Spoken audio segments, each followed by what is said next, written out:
الحمد لله نحمده ونستعينه ونستغفره ونؤمن به ونتوكل عليه ونعوذ بالله من شرور أنفسنا ومن سيئات أعمالنا من يهده الله فلا مضل له ومن يضلله فلا هادي له ونشهد أن لا إله إلا الله وحده لا شريك له ونشهد أن سيدنا ومولانا حبيبنا وحبيب ربنا طبيبنا وطبيب قلوبنا محمدا عبده ورسوله أما بعد أعوذ بالله من الشيطان الرجيم بسم الله الرحمن الرحيم يا أيها الذين آمنوا إذا نودي للصلاة من يوم الجمعة فاسعوا إلى ذكر الله وذروا البيع ذلكم خير لكم إن كنتم تعلمون فإذا قضيت الصلاة فانتشروا في الأرض وابتغوا من فضل الله واذكروا الله كثيرا لعلكم تفلحون وإذا رأوا تجارة أو لهوا انفضوا إليها وتركوك قائما قل ما عند الله خير من اللهو ومن التجارة والله خير الرازقين وقال النبي صلى الله تعالى عليه وسلم سيد الأيام يوم الجمعة أو كما قال صلى الله تعالى عليه وسلم صدق الله وصدق رسوله النبي الأمي الكريم ونحن على ذلك لمن الشاهدين والشاكرين والحمد لله رب العالمين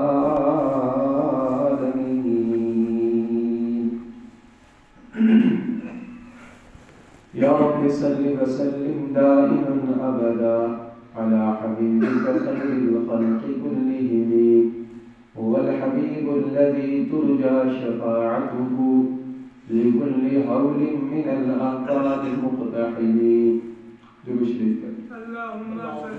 اللهم صل على محمد وعلى آل محمد كما صليت على إبراهيم وعلى آل إبراهيم إنك حميد مجيد اللهم بارك على محمد وعلى آل محمد كما باركت على إبراهيم وعلى آل إبراهيم إنك حميد مجيد. پہلے سننے کے اندر قرآن مجید فرقان حمید کی چند آیات رسول اللہ صلی اللہ علیہ وسلم کی بے شمار احادیث میں سے ایک حدیث کا ٹکڑا تلاوت کیا ہے. اللہ رب العزت سے دعا ہے کہ اللہ تبارک و تعالی ان قرآنی آیات اور حدیث پاک کی صحیح تشریح کرنے کی توفیق عطا فرمائے. اللہ تعالی حق اور سچ بولنے کی، سننے کی، سمجھنے کی اور اس پر عمل کرنے کی توفیق عطا فرمائے. قرآن کریم کا مخاطب کرنے کا انداز قرآن پاک کی آیتوں کے اندر مختلف طریقوں سے اللہ تبارک و تعالی مخاطب کرتے ہیں جب بندوں کو ہدایات دی جاتی ہیں. انہی میں سے ایک انداز ہے یا ایھا الذین آمنوا، اے ایمان والو. قرآن قرآن پاک میں بہت سی جگہوں پر یہ درس آیا ہے، اے ایمان والو۔ حضرت عبداللہ بن عباس رضی اللہ تعالیٰ عنہ حضور علیہ السلام کے چچا زاد بھائی اور بڑے مفسر قرآن ہیں۔ سب سے بڑی تفسیر ابن عباس جو سب سے پہلے لکھی گئی وہ انہی کی ہے۔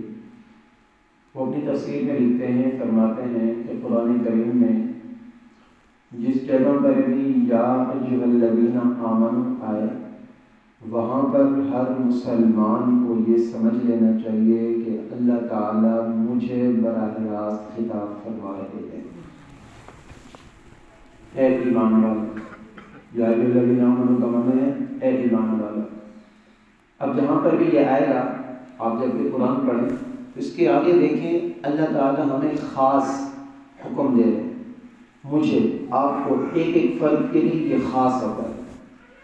تو میں نے جو خطبے کے اندر آیت پڑھی اس میں بھی یہی لفظ ہے پہلے، یا ایھا الذین آمنوا، اے ایمان والو۔ سارے ایمان والے مخاطب ہیں، چاہے بڑا ہے، چھوٹا ہے، بوڑھا ہے، جوان ہے، جو بھی ایمان والا ہے وہ مخاطب ہے۔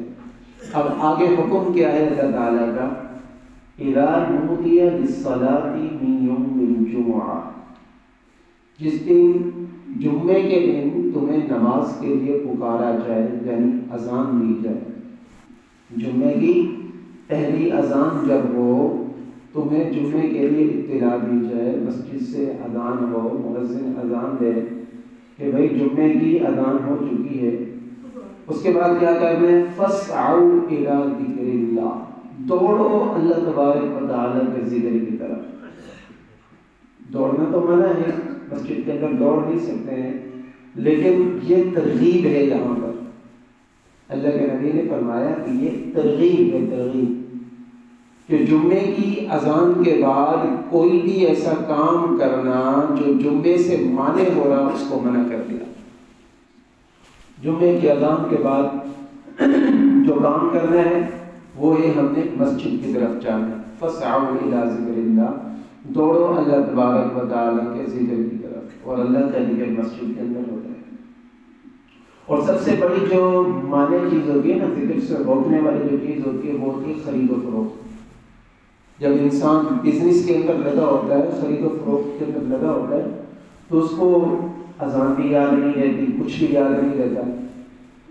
تو فرمایا کہ اگر تم مسجد کی طرف دوڑنا چاہتے ہو، ذکر کی طرف جانا چاہتے ہو، تو تمہیں پہلے خرید و فروخت کو چھوڑنا پڑے گا۔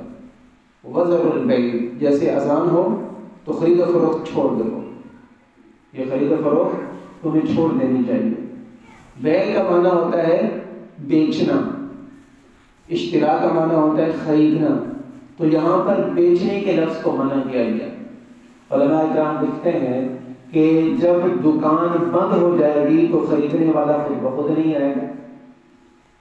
ہمیں یہ ہے نا کہ ہم کہیں کہ تم خریدنے نہ جاؤ، اللہ کہے خریدنے نہ جاؤ، دکان کھلی ہوئی ہے، چھوٹا بچہ بھی جائے گا، بڑا بھی جائے گا، جس کو ضرورت ہے وہ جائے گا۔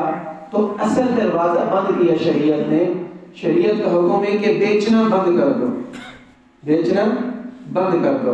پھر علماء کرام نے لکھا کہ یہاں پر صرف بیچنا مراد نہیں، خریدنا بھی منع ہے، بیچنا بھی منع ہے، اور ہر وہ کام جو آپ کو جمعے میں جانے سے روک رہا ہو، کسی کے ساتھ گپ شپ لگانا، کسی کے ساتھ بیٹھ جانا، کسی ایسی مصروفیت، ایسی محفل کے اندر چلے جانا جہاں سے انسان غافل ہو رہا ہو، تو کسی بھی محفل میں جانے کی اجازت نہیں۔ جب جمعے کی اذان ہو جائے تو سیدھے ہم نے مسجد کے اندر آنا ہے۔ علماء کرام نے لکھا ہے کہ یہاں پر جمعے کی اذان سے مراد جمعے کی پہلی اذان ہے۔ تو جب جمعے کی پہلی اذان ہو جائے، ہم میں سے جو دکاندار ہیں ان کو اپنی دکان بند کر دینی چاہیے۔ اگر منع نہیں کریں گے تو اللہ تبارک و تعالیٰ کا حکم ٹوٹے گا، اور جہاں پر اللہ تعالیٰ کا حکم ٹوٹتا ہے وہاں پر کبھی بھلائیاں نہیں ہوتی۔ اب ظاہری طور پہ ہماری دکان کے اوپر رش لگا ہوا ہوگا، ہمارے گاہک کھڑے ہوں گے، ہمیں یہ لگتا ہے کہ ہم نے دکان بند کی، ہم نے کاروبار بند کیا، جو کوئی بھی کام ہم کر رہے ہیں ان کو ہم نے چھوڑ دیا، یہ تو ہمارے گاہک چلے جائیں گے، یہ تو ہمارے نقصان ہوگا۔ اللہ فرماتے ہیں ذالکم خیر لکم، یہ تمہارے لیے بہتر ہے، ذالکم خیر لکم، یہ تمہارے لیے بہتر ہے اگر تم جانو۔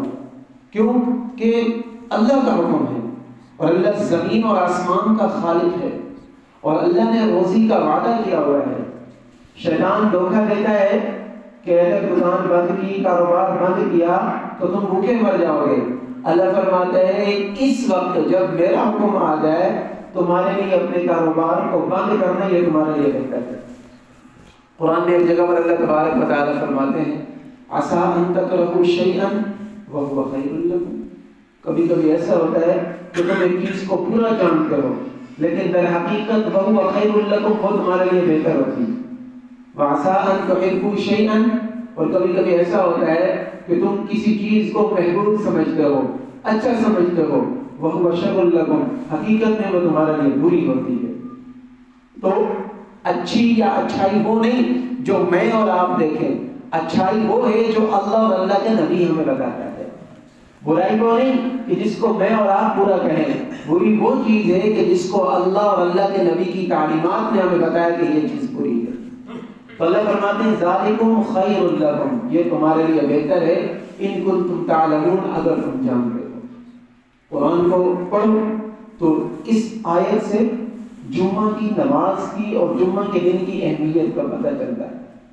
جمعہ کے دن کی اہمیت کا اندازہ لگائیں کہ اللہ نے قرآن میں پوری ایک سورت نازل کی ہے۔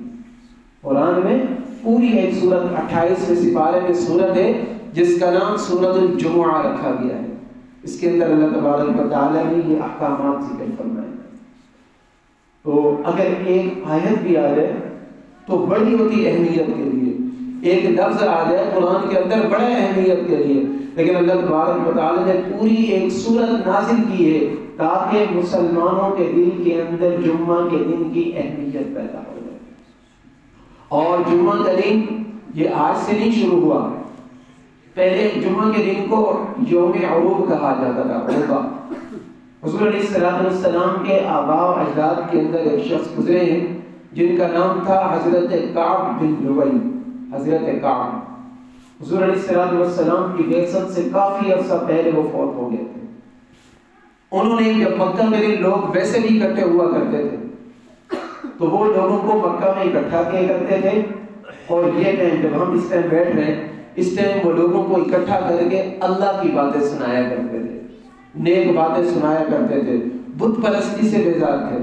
علماء کرام نے لکھا ہے کہ کعب بن لؤی کو تھے، باوجود اس کے کہ حضور علیہ السلام کی زیارت نہیں کی تھی لیکن انہوں نے پوری زندگی بت پرستی نہیں کی تھی، وہ بلکہ موحد تھے، حضرت ابراہیم علیہ السلام کے دین پر تھے۔ اسی طرح حضور علیہ السلام کے سگے دادا حضرت عبد المطلب کے بارے میں بھی آتا ہے کہ انہوں نے کبھی بت پرستی نہیں کی تھی بلکہ وہ بھی دین ابراہیم کے اوپر تھے، وہ بت پرستی کے اندر نہیں تھے، بتوں پہ بیزار تھے۔ تو جمعہ کے دن کی بنیاد وہاں سے رکھی گئی، یہ بھی حضور علیہ السلام کے آباء و اجداد میں سے تھے۔ اسی طرح جمعہ کے دن کے بارے میں حدیث پاک کے اندر آتا ہے، حضرت ابو ہریرہ رضی اللہ تعالیٰ عنہ فرماتے ہیں حضور علیہ السلام نے فرمایا کہ تمہارے اوپر دنوں میں سے جون سے دن طلوع ہوتے ہیں، سورج طلوع ہوتا ہے جب بھی تمہارے اوپر، ان میں سب سے بہترین دن جمعہ کا دن ہے، ہفتے کے دنوں میں سب سے بہترین دن جمعہ کا دن ہے۔ اسی طرح ایک حدیث پاک کے اندر آتا ہے حضور علیہ السلام نے فرمایا کہ جمعہ کے دن کو اللہ تبارک و تعالی نے تمام دنوں کا سردار بنایا ہے۔ اسی طرح ایک حدیث پاک کے اندر آتا ہے حضور علیہ السلام نے فرمایا کہ تمہارے لیے ایک سال کے اندر 2 عیدیں مشروع کی گئی، 2 عیدیں، ایک عید الفطر اور ایک عید الاضحیٰ، یہ 2 عیدیں مسلمانوں کی ہیں۔ اس کے بعد اللہ کے نبی نے فرمایا کہ تمہیں چاہیے کہ ہر جمعہ کے دن بھی عید مناؤ، یعنی خوشی کا دن ہوتا ہے جمعہ کا دن، خوشی کا دن۔ جیسے عید کے دن تم غسل کرتے ہو اہتمام کے ساتھ، جمعہ کے دن اسی طرح غسل کیا کرو۔ اب جمعہ کے دن کے غسل کی اہمیت کا اندازہ لگائے کہ رسول اللہ صلی اللہ علیہ وسلم کے صحابہ جو تھے ان میں سے اکثر مزدور طبقہ تھا، مدینہ کے اندر کھیتی باڑی کے اندر کام کیا کرتے تھے، تو جمعہ کے دن بڑی دور دور سے اکٹھے ہو کر آتے تھے اللہ کے نبی کے پیچھے جمعہ پڑھنے کے لیے۔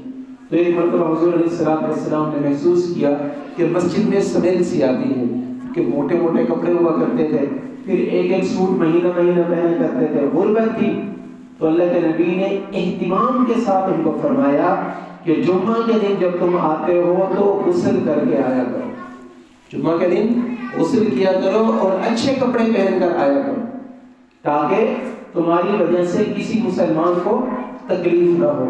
اسی طرح حضور علیہ السلام نے مسواک کے بارے میں فرمایا، ویسے تو ہر نماز پر اور ہر اہم کام سے پہلے مسواک کرنا چاہیے، لیکن جمعہ کے دن حضور علیہ السلام نے فرمایا کہ اہتمام کے ساتھ مسواک کیا کرو۔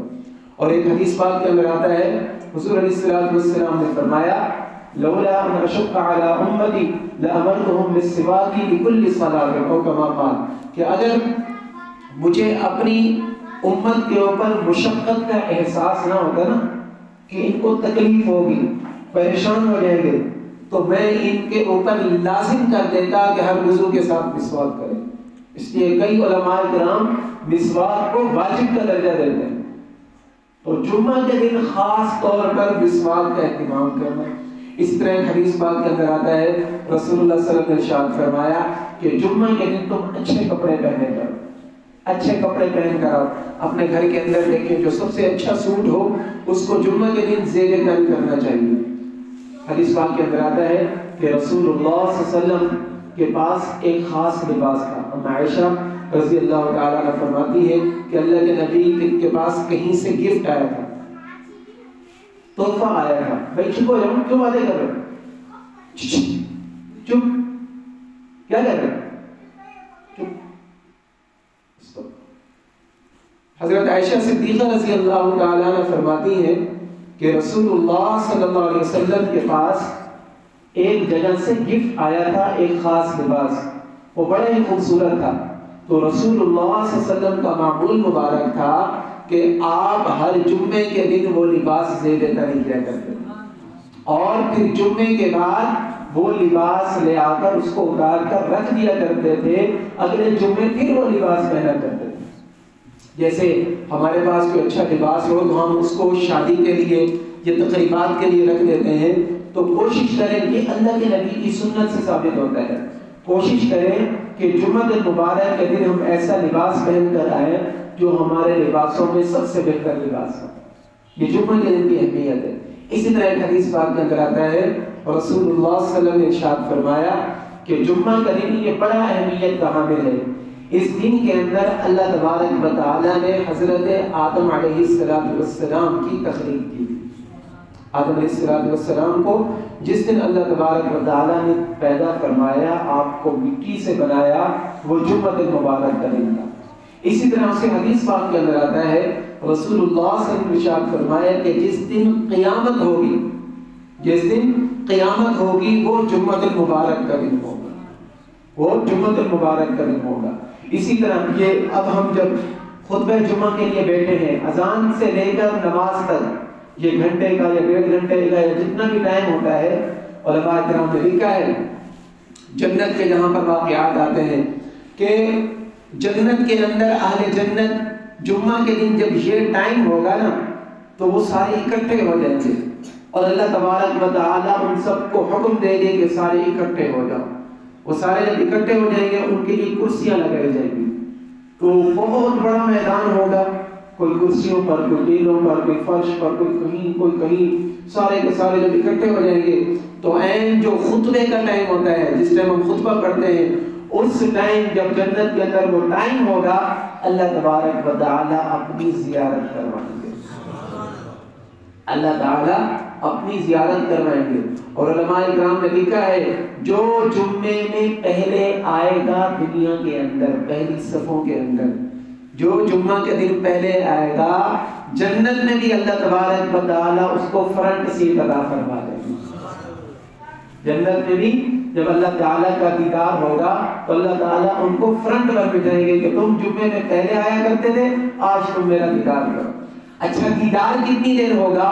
جو جمعے کے دن نماز پڑھنے کے لیے جتنی جلدی آئے گا، جتنی دیر تک مسجد میں بیٹھا رہے گا، اتنی دیر تک جنت میں اللہ تعالیٰ کا دیدار کرتا رہے گا۔ اب ہم یہ دیکھ رہے ہیں کہ ہمیں اللہ تعالیٰ کے دیدار کی کتنی ہمیں چاہت ہے، وہ ہم خود دیتے ہیں۔ اسی طرح جمعہ کے دن کی اہمیت حدیث پاک کے اندر آتا ہے رسول اللہ صلی اللہ علیہ وسلم نے ارشاد فرمایا کہ جمعہ کے دن لوگ جب جمعہ پڑھنے کے لیے آتے ہیں تو فرشتے مسجد کے دروازے کے اوپر رجسٹر لے کر کھڑے ہو جاتے ہیں. جو پہلے نمازی آتے ہیں ان کے لیے اللہ کی راہ میں ایک اونٹ صدقہ کرنے کا ثواب ملتا ہے. جو پہلے آئے گا اس کے لیے لکھ جائے گا کہ اس نے اللہ کی راہ میں ایک اونٹ صدقہ کیا ہے.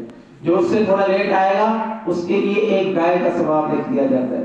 جو اس سے لیٹ آتا ہے اس کے لیے بکری کا ثواب لکھ دیا جاتا ہے. جو اس سے لیٹ آتا ہے اس کے لیے مرغی کا ثواب لکھ دیا جاتا ہے. اور فرمایا کہ یہ ثواب مسلسل لکھا جاتا رہتا ہے یہاں تک کہ امام صاحب خطبہ دینے کے لیے کھڑے ہو جاتے ہیں. جو خطبہ ہم کھڑے ہو کر پڑھتے ہیں عربی کا دوسری اذان کے بعد امام صاحب جب خطبہ دینے کے لیے کھڑے ہوتے ہیں تو فرشتے اپنے رجسٹر بند کر کے آ کر خطبہ جمعہ کے اندر بیٹھ جاتے ہیں. اس کے بعد جو آ رہے ہوتے ہیں ان کو نارمل ثواب ملتا ہے. یہ پہلے جو پیکج ہوتا ہے وہ خطبے سے پہلے میرے بعد میں وہ پیکج ختم ہو جاتا ہے. تو ہمیں چونکہ نیکیوں کی ضرورت ہے تو ہمیں کوشش کرنی چاہیے کہ ہم پہلے جمعہ کے دن جمعہ کے اجتماع کے اندر مسجد کے اندر ہم پہنچ جائیں. دنیا کا دستور ہے ہم سیاسی جلسوں میں جاتے ہیں تو وہاں پر ہمارا لیڈر جب آتا ہے نا ہمارا لیڈر کبھی ویٹ نہیں کرتا ہے, ہم انتظار کرتے ہیں. چند دن پہلے ایک جلسہ ہوا, میں نے سنا کہ لوگ 4 بجے گئے. کتنے بجے؟ 4 بجے جلسے میں گئے اور ان کا لیڈر بیان کرنے کے لیے رات کو 12 بجے آئے. بتاؤ یہ مطلب 5 گھنٹے 6 گھنٹے انہوں نے انتظار کیا. 6 گھنٹے تک یا 8 گھنٹے تقریباً بنتے 8 گھنٹے تک انہوں نے انتظار کیا کہ ہمارا لیڈر آ کر بیان کرے گا. اور ان کا لیڈر ان کو اللہ سے نہیں ملاتا ہے, اللہ سے نہیں ملائے گا. کبھی کس کے خلاف بات کرنی, کبھی کس کے خلاف. یہ جتنے بھی سیاسی لیڈر ہوتے ہیں ان کا کام یہی ہوتا ہے, ایک دو کو ہٹا کر. تو تقریباً اکثر کا کام ہوتا ہے ایک دوسرے کے اوپر کیچڑ اچھالنا. تو وہاں پر ہم پہلے جاتے ہیں, میں خود چند دن پہلے گھر کے اندر گیا, وہاں پر سیاسی جلسہ تھا تو تقریباً ہم آدھا گھنٹہ بیٹھے رہے. ہمارے جو لیڈر صاحب تھے وہ بڑی لیٹ آئے اور ساری کرسیاں پہلے بھر دی گئی تو ان کا استقبال ہے اور انہوں نے ہمیں دنیا سے بھی جانا. اب یہاں پر جو مسجد کے اندر جمعہ ہوتا ہے نا اور مسجد کے اندر جو بیان ہوتا ہے, کسی بھی مسجد کے اندر آپ جاتے ہیں تو وہاں پر امام صاحب پہلے آتے ہیں کہ انتظار کرتے ہیں میرے مقتدی آئیں گے, صفوں کے اندر بیٹھیں گے, پھر میں بیان کروں گا, پھر میں ان کی جماعت کراؤں گا. اور ہمارے مقتدی جو ہوتے ہیں وہ گھروں کے اندر کان لگا کر بیٹھے ہوتے ہیں کہ کب امام صاحب آخر دعوانا بولیں گے وہ اسپیکر کی جان چھوڑیں گے اور ہم مسجد کے اندر جائیں گے. تو یہ نہیں ہونا چاہیے. ہم تو کوشش کرتے ہیں کہ اس ممبر سے ایسی صدا لگائی جائے جو ہمیں اللہ سے ملا دیتی ہو, اللہ کے احکام ہو, اللہ کے پیارے حبیب علیہ السلام کی زندگی پر اس کے. تو پہلی آیت کی تشریح چل رہی تھی فَاسْعَوْا إِلَىٰ ذِكْرِ اللَّهِ, دوڑو اللہ کے ذکر کی طرف. وَذَرُوا الْبَيْعَ, بے کو چھوڑ دو, خرید و فروخت کو چھوڑ دو. ذَلِكُمْ خَيْرٌ لَكُمْ إِن كُنتُمْ تَعْلَمُونَ, یہ تمہارے لیے بہتر ہے اگر تم جانتے ہو. اب نماز مکمل ہو گئی. فَإِذَا قُضِيَتِ الصَّلَاةُ, جب نماز پوری کر لی جائے فَانْتَشِرُوا فِي الْأَرْضِ, پھر زمین کے اندر پھیل جاؤ. وَابْتَغُوا مِن فَضْلِ اللَّهِ, اللہ تبارک و تعالی کی طرف سے روزی کو تلاش کرو. وَاذْكُرُوا اللَّهَ كَثِيرًا, لیکن روزی تلاش کرتے ہوئے اپنا کام کرتے ہوئے اللہ کے ذکر سے غافل نہیں ہونا ہے. جو اللہ کے ذکر کے اندر مشغول رہے گا کیا ہوگا؟ لَعَلَّكُمْ تُفْلِحُونَ, جو ہر وقت اللہ کی یاد کو اپنے ساتھ رہے گا. ہم یہ نہیں کہتے کہ آپ کوئی کام نہ کریں تسبیح اٹھا کر رکھیں, یہ نہیں اللہ کا ذکر. اللہ کی یاد کیا ہے کہ آپ کوئی بھی کام کر رہے ہیں نا اس کے اندر دیکھیں کہ میرے اللہ کی رضا ہے یا نہیں ہے, میرے اللہ کی رضا ہے یا نہیں ہے. یہ نہ ہو کہ میں گناہ کے اندر مبتلا ہوں, اللہ کو ناراض کر رہا ہوں, وہاں پر تسبیح اٹھا کر بیٹھا ہوں. نہیں, یہ نہیں. وَاذْكُرُوا اللَّهَ, اللہ کا ذکر کیا ہے کہ اللہ کی یاد سے ہمارا دل غافل نہ ہو. ہم جو بھی کام کر رہے ہو ہم اس کے اندر دیکھیں کہ اس کے اندر میرا اللہ راضی ہوتا ہے یا نہیں ہوتا ہے. تو یہ ہوتا ہے. تو وَابْتَغُوا مِن فَضْلِ اللَّهِ, جمعہ پڑھنے کے بعد روزی تلاش کرو. حضور علیہ السلام کے ایک صحابی تھے حضرت عراق بن مالک رضی اللہ تعالیٰ عنہ, وہ ان کا بڑا پیارا معمول تھا.